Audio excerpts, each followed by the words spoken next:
Okay, this is FamilyMath450, I think. Mm-hmm. And so today we printed, I found out that Henry Segerman had put some of his 3D printed shapes from the book. Can you grab the book? It's just right over there. It's under my hat.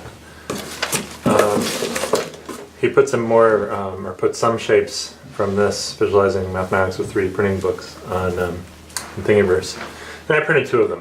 The first one is called a pseudosphere.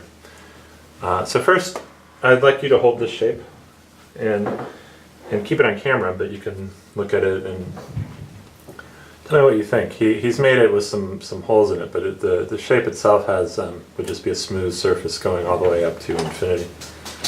So what do you think about this shape? It looks sort of like a parabola. Okay. It actually looks sort of like a lot of parabolas. What do you mean?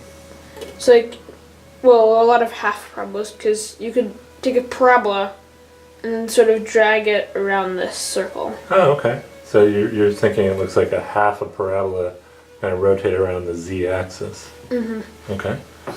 Anything else you noticed about this shape? It's kind of hard to talk about all the properties of this shape. It's actually a really important shape in mathematics. Well, it seems to stop. It seems to start curving and then stop curving, like here. Well, yeah, I didn't print it all the way up to infinity, you know why? That's hard. Yeah, it would have taken a long time. But it would go all the way up to infinity.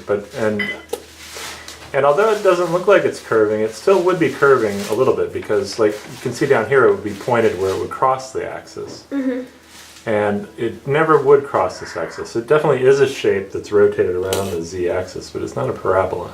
Hmm. But there's a couple neat things about it. If you imagine it going all the way up to infinity, and this would be just the top half of the pseudosphere, it would have some area, and it would have some volume. You can imagine if I poured water in it. What do you think about the area and volume of this shape? The surface area, I think that would be infinite. Okay. What about the volume? Well, that could also be infinite. Because you're going up to infinity. You are going up to infinity. So you have infinite space to fill. Yep.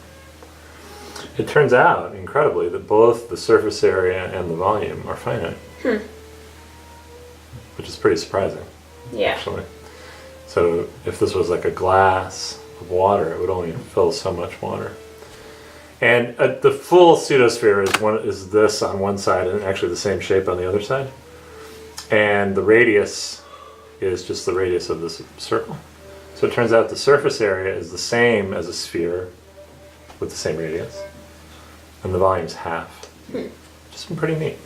Mm-hmm. Alright, so that's shape one. Anything else you want to say about this shape? No. Okay, let's look at shape two.